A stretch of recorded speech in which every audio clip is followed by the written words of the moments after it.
Bem, na nossa sequência, eu recebi mais um presente aqui, vocês gostam de me dar presente? Terceira caminhada em defesa da liberdade religiosa. Que título mais irônico, né? Aí diz, caminhando a gente se entende. O que eu entendo como liberdade religiosa? É você falar o que você pensa, é você mostrar o que você concorda, é você mostrar o que você discorda. Religiosamente falando, nós temos o direito até de falar do que concordamos ou discordamos dentro de um sistema jurídico, não temos? Temos o direito de falar do que concordamos ou discordamos, de comentários de jornalista, da mídia, coisas que o jornal publica, coisas que a televisão está colocando aí dia a dia para fora. Nós não temos o direito de dizer, não concordo com isso. E hoje, com a internet, nós temos inclusive o direito de fazer um blog, colocar a nossa opinião e dizer, não concordo com isso e isso que foi dito, que foi veiculado, etc, etc. Você não se acha nesse direito? Lute por esse direito, nem que tenha que derramar o teu sangue ou enfrentar cadeias, algemas e prisões, mas lute por esse direito. Seja livre, não aceite ser escravizado, nem que o teu sangue tenha que ser derramado, mas não te curve à opinião dos outros, busque a sua opinião, que nós temos o veículo da revelação. Temos o caminho da oração e sabemos que a fonte que buscamos é irrefutável. É o maravilhoso conselheiro, Deus forte, Pai da eternidade, Príncipe da paz. Então, aqui nesse folheto, caminhando, a gente se entende, né?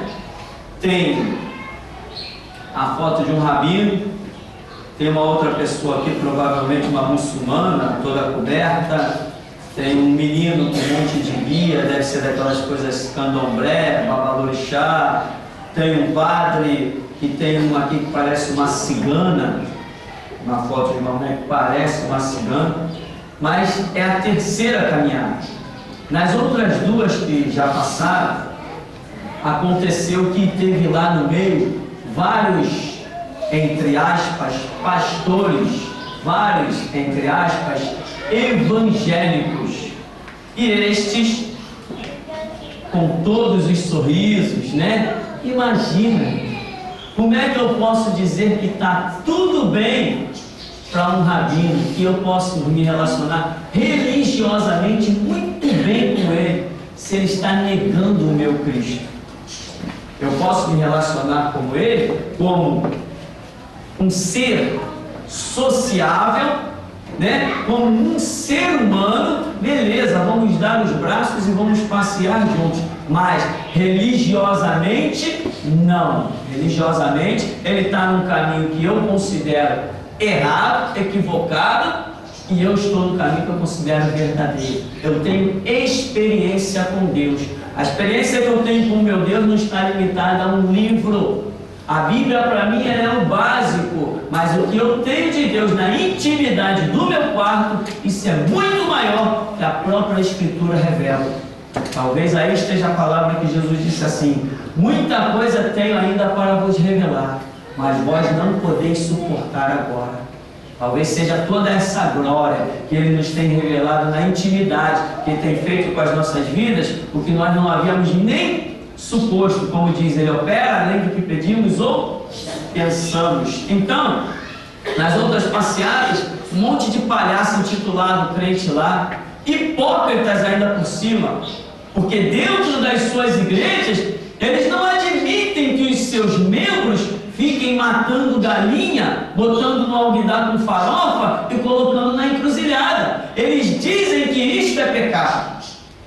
Mas lá, na orla marítima, eles estão dando os braços àqueles que fazem isso, estão dizendo que está tudo bem. Temos o mesmo Deus, o importante é a fé. Então por que esses desgraçados pastores não colocam os seus membros para colocar despacho nas encruzilhadas, na porta dos cemitérios e mandá-los abrir catacumba e comer cadáver? Já que está tudo bem. Todos nós servimos o mesmo Deus. Então vamos passar a sacrificar os animais dentro da igreja, porque está tudo bem, temos um só Deus, uma só fé. Eu prefiro ver os meus filhos mortos do que cultuando nas encruzilhadas com galinha e farofa. Então, eu nunca participarei de uma caminhada dessa.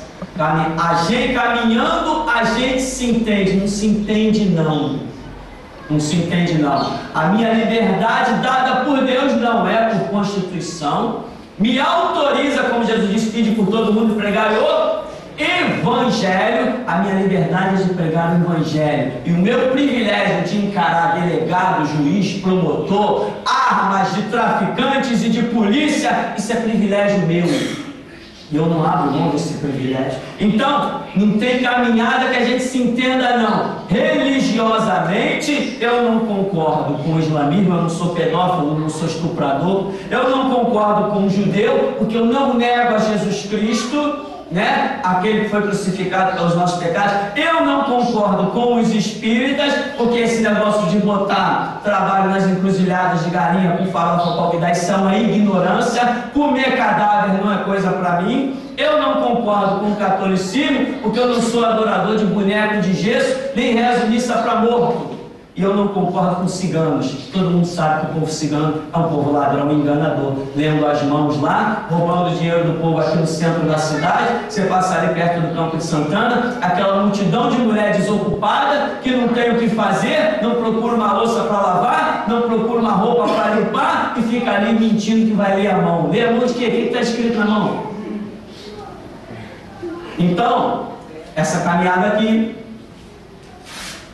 não sei nem se a pessoa ia querer esse papel de volta. Eu não faço parte de caminhada com outras religiões. Estou sempre disposto a ajudar o meu semelhante, independente da religião dele. Mas religião para mim, só a minha, Cristo Jesus. Jesus, um profeta do Islã. Página 21, claro que eu não peguei todas as páginas, né, irmão? Senão tem que tomar um balde de calmante. É tanta besteira.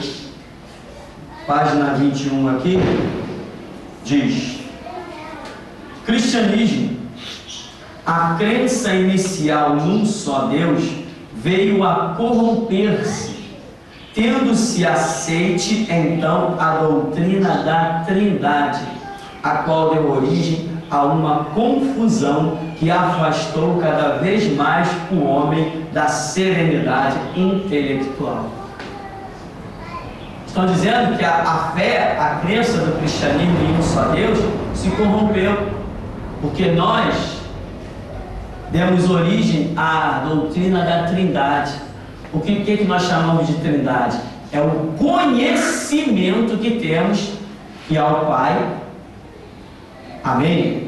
O Senhor Criador, como Jesus Cristo disse, o Pai é maior do que eu. Mas Jesus também ensinou: Deus amou o mundo de tal maneira que deu o seu Filho. Então nós cremos no Pai, cremos no Filho. Jesus falou assim: eu vou para o Pai, e quando eu for para o Pai, eu vos enviarei quem? O Espírito Santo Consolador. Nós temos conhecimento do Pai, do Filho e do Espírito Santo. Nós reconhecemos os ministérios e a obra distinta de cada um. Os projetos do Pai, a execução de Cristo e o bastão que Ele passa para reger a sua igreja ao Espírito Santo, que Jesus falou: o Espírito Santo, quando vier, vos ensinará todas as coisas, e Ele vos guiará em toda a verdade, fazendo que vocês tenham conhecimento do pecado, da justiça e do juízo. Do pecado, porque não creram em mim. Da justiça, porque eu vou para o Pai. E do juízo, porque já o príncipe deste mundo, que é Satanás, está julgado.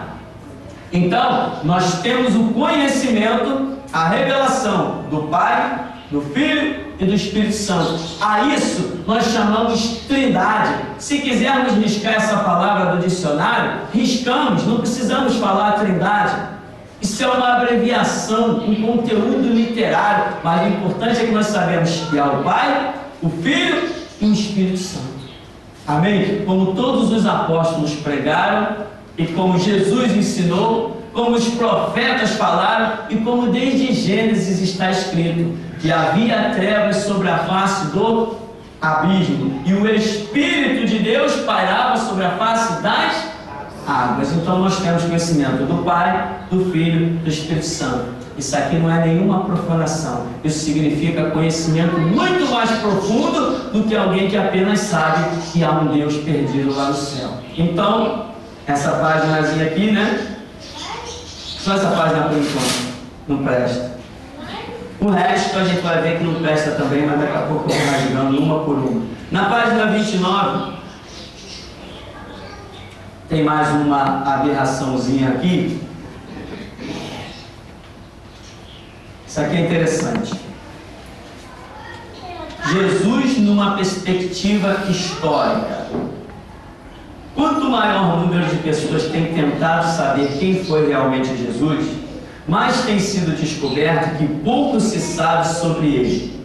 Há registros restritos dos seus ensinamentos e de algumas das suas ações, mas para além disso, muito pouco se conhece acerca da maneira como realmente viveu a vida, momento a momento, e como se relacionou diariamente com as outras pessoas. Ora, na verdade nós temos 66 livros em que todos eles revelam a pessoa, o caráter, o ministério, o sentido profético da vida de Jesus Cristo, da manifestação de Deus.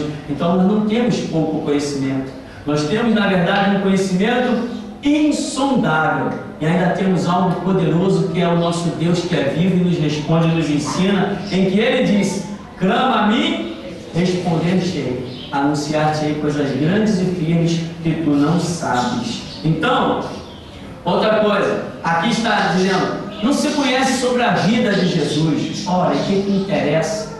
Eu não sigo a vida de Jesus, eu sigo o que me transformou, o que me preencheu, o que me satisfaz são os ensinamentos de Jesus. Isso é tremendo para mim. Não me interessa se Jesus nasceu de uma mulher, se ele veio direto do céu, se ele era um anjo, se ele era uma... Não me interessa, porque o que ele pregou é a razão do meu viver e de não morrer.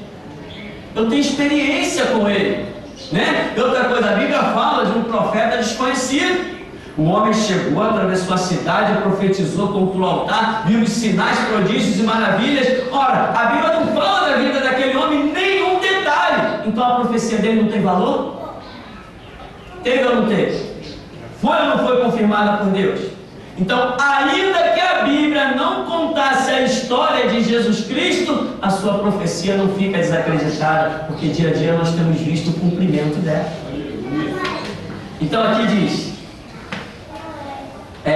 certamente as imagens que muitas pessoas deram de Jesus, de que era e daquilo que fez, são distorcidas, embora haja alguma verdade nos 4 evangelhos aceites. Sabe-se que não só têm sido alterados e censurados através dos tempos, como também não constituem registro de testemunhas oculares. Como não? Como que não se constitui registro de testemunha ocular?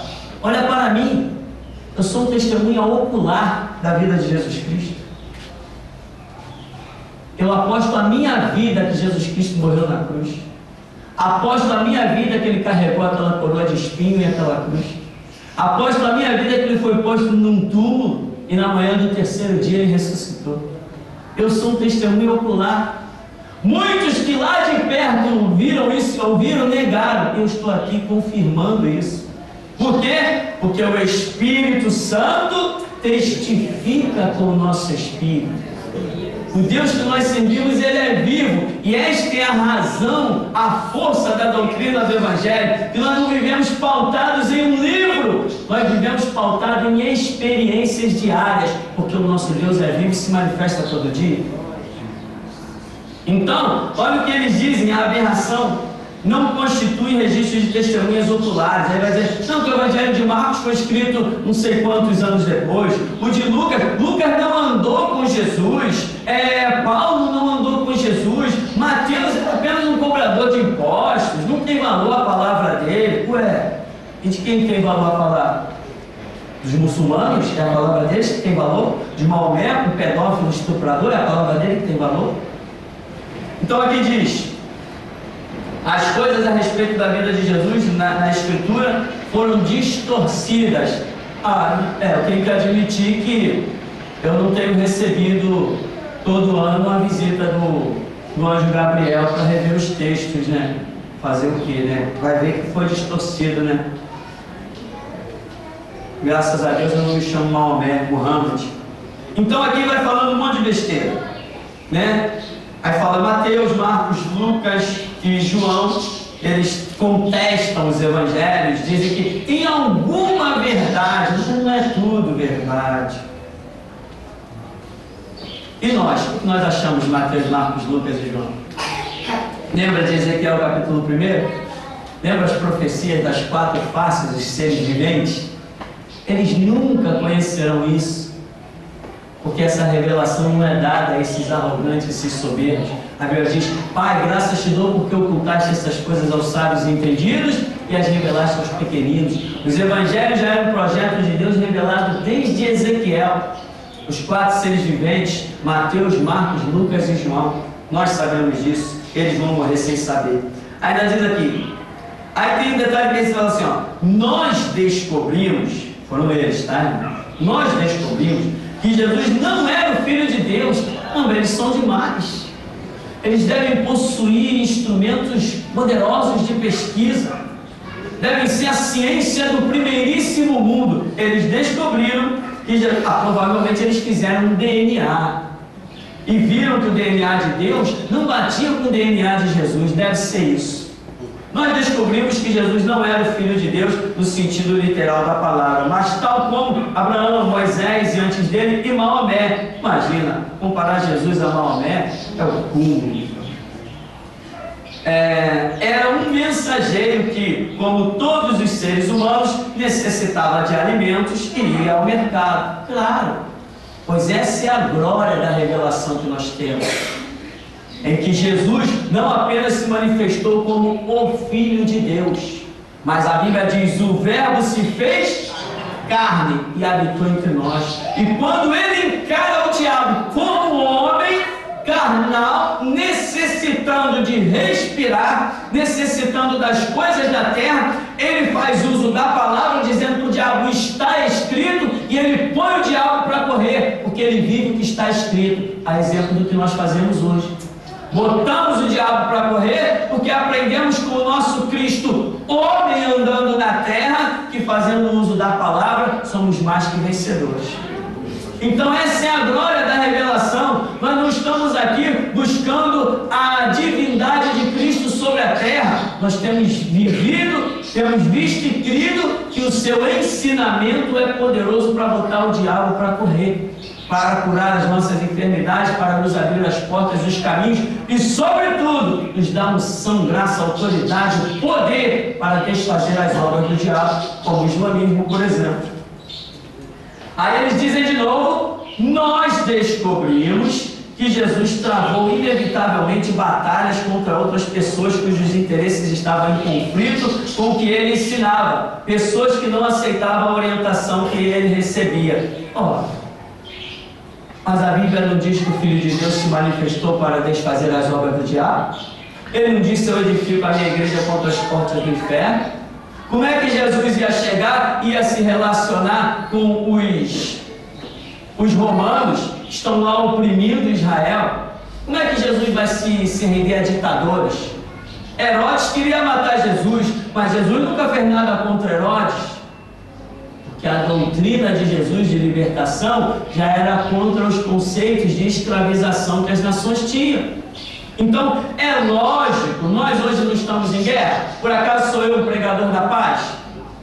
Por acaso quem prega a paz diz: raça de víboras, quem nos ensinou a fugir da ira vindoura? Não, quem prega a paz não usa esses termos, não é? Então, Jesus falou só de paz e reino de Deus? Não, Jesus falou de juízo, Jesus falou de inferno. Então, esse é o nosso Cristo, que disse: bem-aventurado que tem fome e sede de justiça, porque serão fartos. Quem prega a justiça significa que está vivendo num mundo de injustiça. Para que eu vou pregar a justiça num mundo que só tem justiça?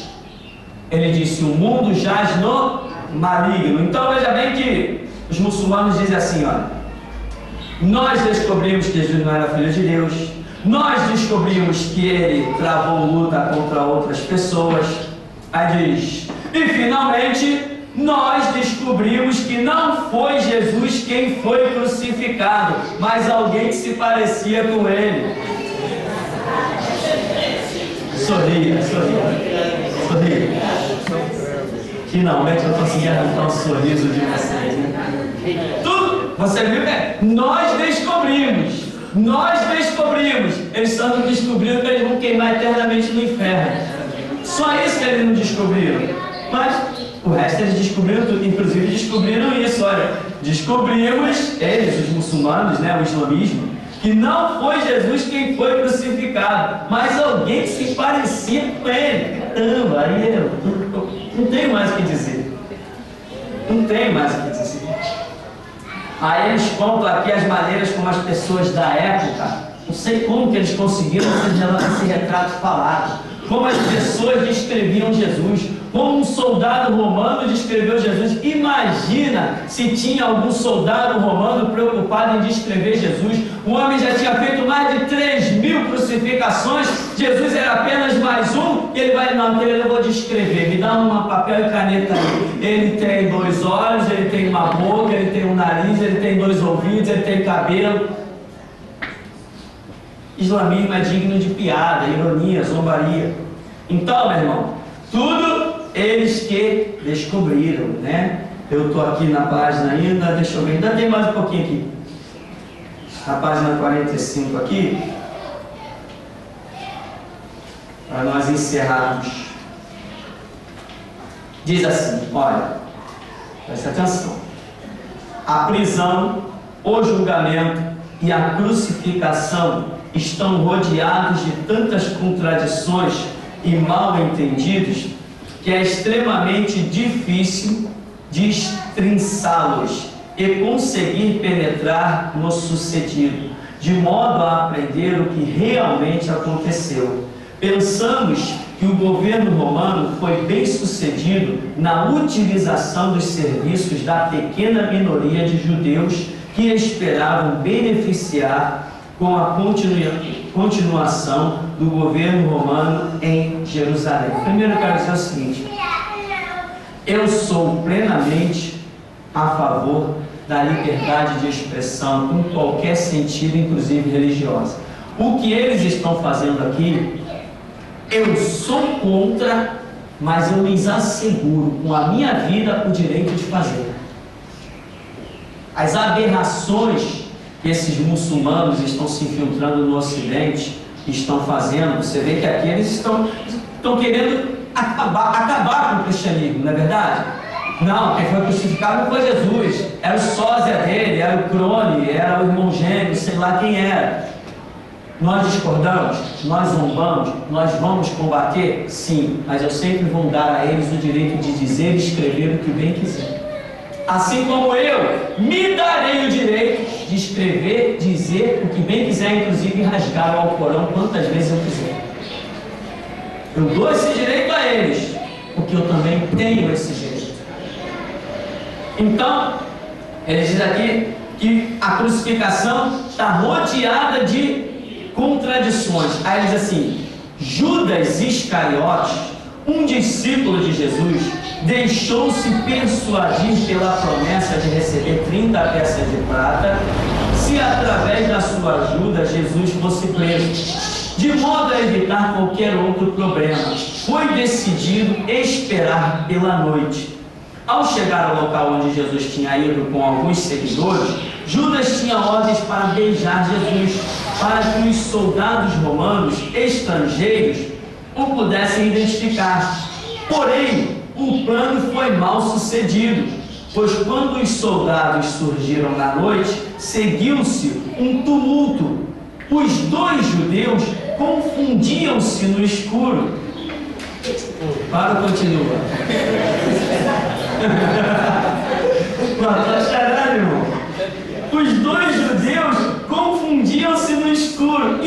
soldados, misericórdia,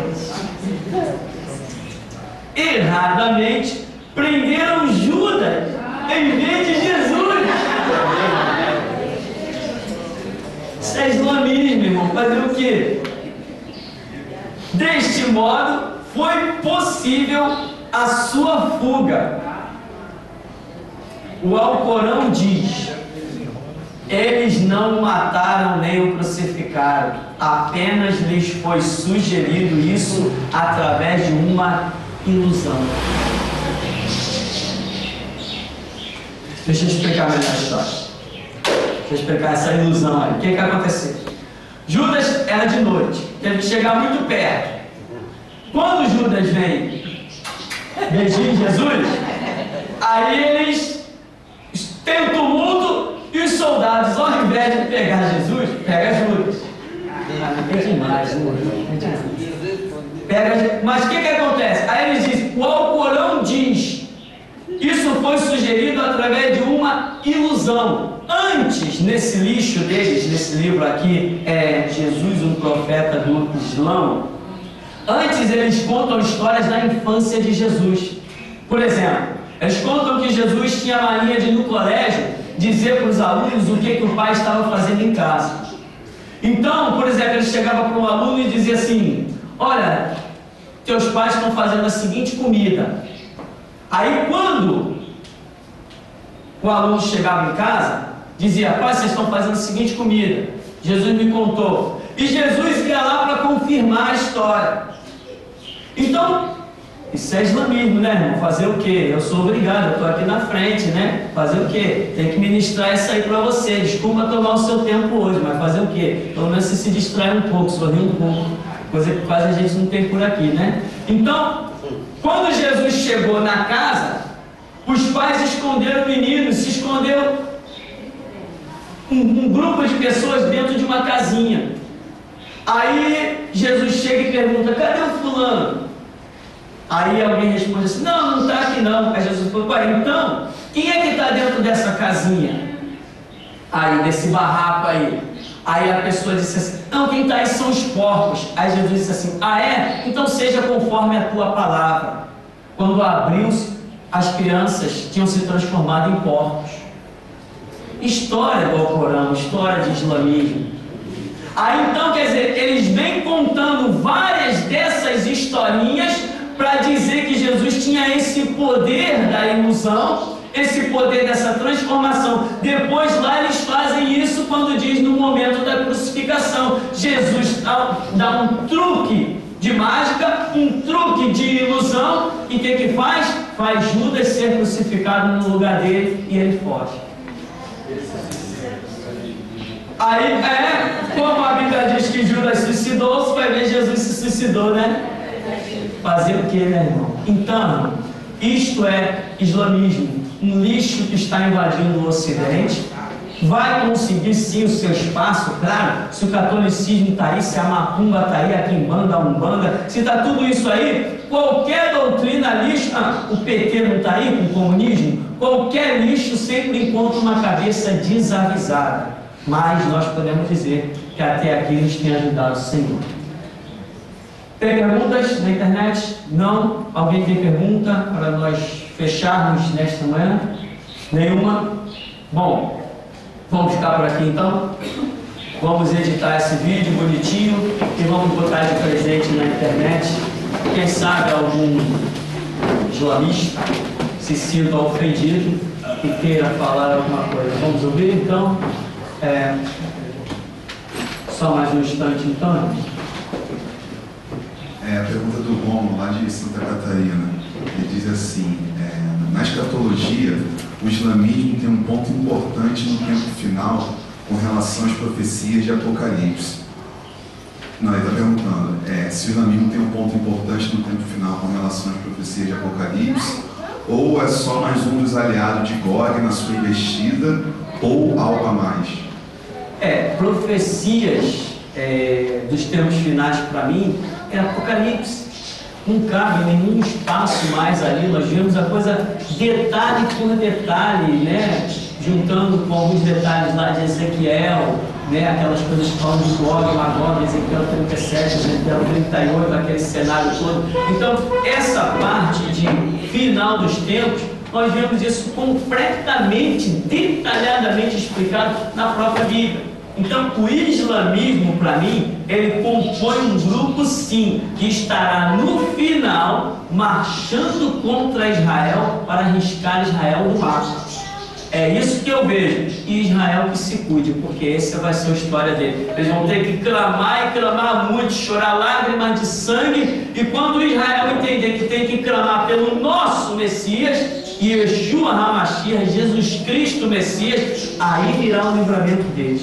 Antes disso, o que eles vão ver são horrores típicos desses muçulmanos, que matam crianças a fio de espada, que são pedófilos e estupradores. Isso tudo Israel verá dentro de Jerusalém. E somente quando eles clamarem por Jesus Cristo, por da igreja, é que a sua libertação acontecerá.